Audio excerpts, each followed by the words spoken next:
Okay, so I'm installing from Journey's end. Off-road. Journey's Off-Road. They specialize in Astros and Safaris and other minivans, lift kits. This is a spring lift kit, addaleaf. What I did is I took the car jack, put it on level blocks to get the height, and I took another car jack under the differential, and then put a floor jack there to get that space. And then now I'm breaking this nut, which I did with a breaker bar, and now I need to put a vice grip to disassemble this leaf pack. This is free spinning. Once I disassemble the leaf pack, I can add this underneath. It goes on the bottom, and they give new bolts, different sizes, 2 of each. And then what you'll do is you'll cut off the excess, and the excess goes below the leaf pack, and then the nut can sit in here, and that'll tie the leaf pack together.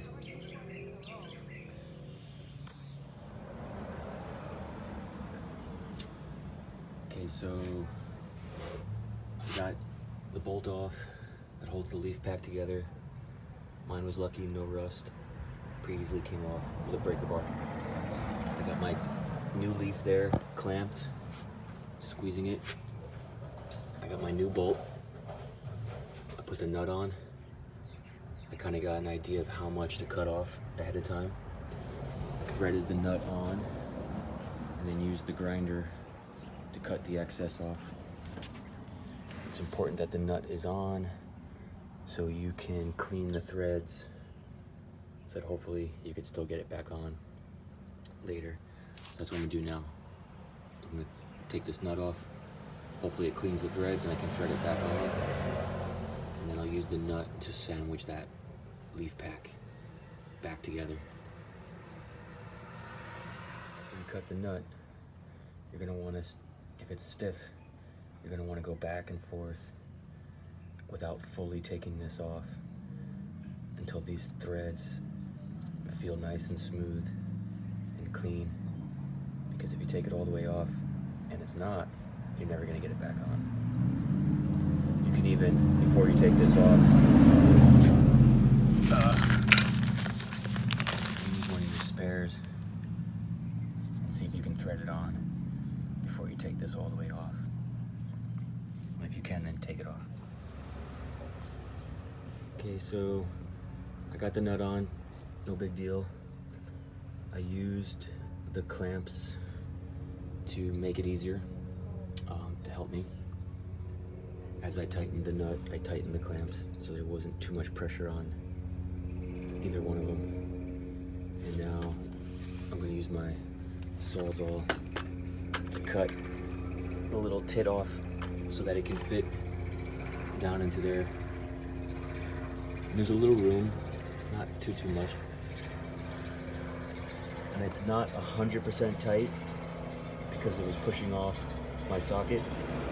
So once I cut the little bit of that off, I'll make it 100% tight, and that'll probably leave a little bit of a bolt showing out the bottom, which is okay. All right, so I'm gonna cut. Okay, cutting that little tip off kind of sucked. Sawzall blade, I guess it's hardened metal, so the Sawzall blade didn't get the whole thing. And I wound up using the grinder in that little space. So you could probably drop your axle more.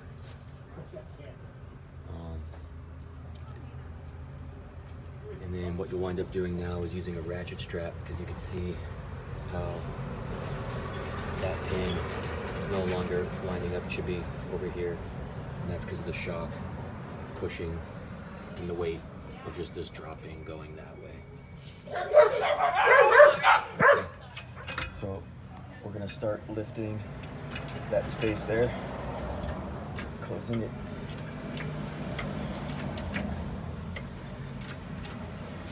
getting that clamshell back on and making sure that that bolt let's see, making sure that bolt right there goes in that hole. You can see it's got, so that's the ratchet strap pulling the axle back. And wow, it's not only does it have to come back, it actually has to go left to right as well. So I'm gonna give a couple more pumps on the jack just to close that space. And you can kind of see from here. Okay, so that wasn't so bad. Use the ratchet strap to pull it back that way, and then I just kicked it right about here just to get it to go this way, so that that pin lined up right over the top of the axle where it's supposed to set into. And then you use the jack, put a little bit of pressure on it so that when I kicked it and knocked it in, I could see it seat itself. And then I finished jacking it up so that I can now put the U-bolt back on. And this is called the clamshell. There's a big rubber grommet gasket that goes there too. And that helps you line up this here. Can't see it, but there's a place where you can help to line up and make sure, I guess, that the axle is basically where it was when you took it off, now that everything moved. And then you could thread and start all these bolts just a little bit at a time. Don't over tighten. You gotta do back and forth, zigzagging, tighten a little bit, tighten a little bit, until you're your final tight. Okay, it's getting dark. Oh god, sorry. Well, anyway, I got a helper spring, and the helper spring goes right there. And you use these little bolts like that. It's pretty simple. It's got, okay, so the last part was tightening that U-bolt, that clamshell on top of the leaf pack, and now I'm doing a helper spring kit. And it looks like I'm gonna clear this pack right there. It's really close. I don't want to move it if I don't have to. I think what I might do is just tighten it right down the point where it's hitting, because there is a little bit of space there. So it may just be perfect. So close. Anyway, yeah, I don't think it needs to be tight. I think it works on spring-loaded. Yes, I can't see these bolts fighting their way off with all that spring-loaded tension. Okay, this bolt-on leaf helper was insanely easy, almost pathetic to even call it a mechanical installation at all. This is lawyer, homeowner shit install. I don't know if it'll do anything. I was surprised at how easy the bolts tightened, as if there wasn't much of a spring in there. I got lucky because I cleared, even with the thing completely tightened, I cleared this contraption. There's no rubbing. It's just right there. I got lucky on that. So I didn't have to mess with that at all. I believe that this is supposed to be closer, but I think with my addaleaf here, I feel like this is close, this is enough of an epicenter that this is a good place to have this fastened. My one wonder is this cocked? Because as you're tightening it, your diagonals change, and so this may actually need to be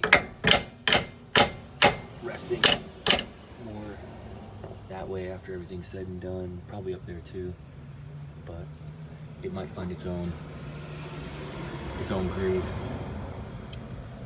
But this addaleaf down here, everything went smooth for me. I didn't have any hiccups. All these bolts came loose. That bolt up there in the top came loose.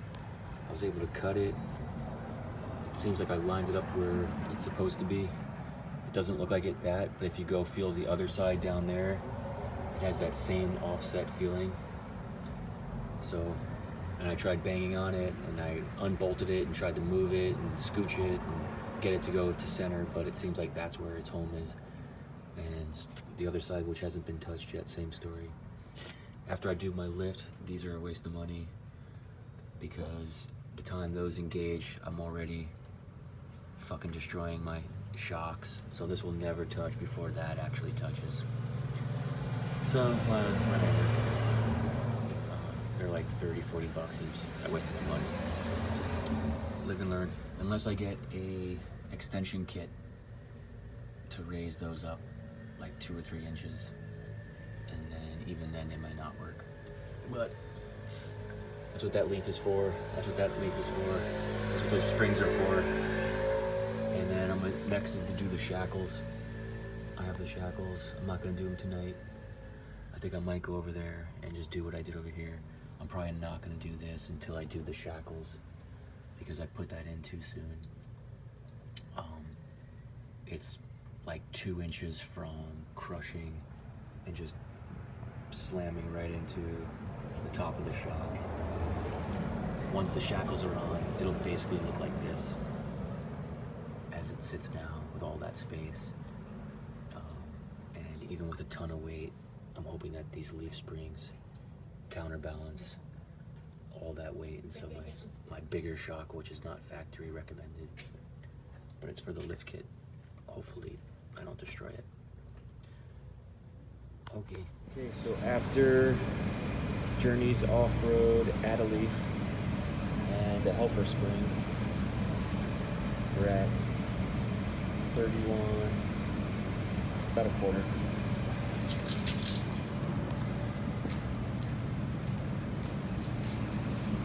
And then a little bit of weight, like my tools and stuff like that. We're at about 30. I actually seen it even lower with all the exact same weight. It just kind of depends on like how it rests. I've seen it at 29, and I've actually seen the other side at 31 and a half. So I got at least an inch.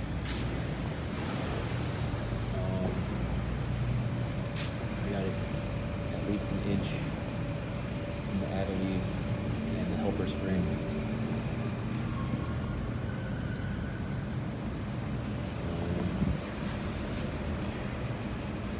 Maybe more.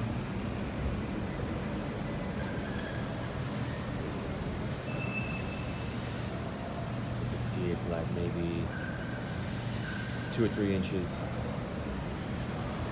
A little bit of a lean there. You don't see a lean if it's not more than like, 2 inches, I guess.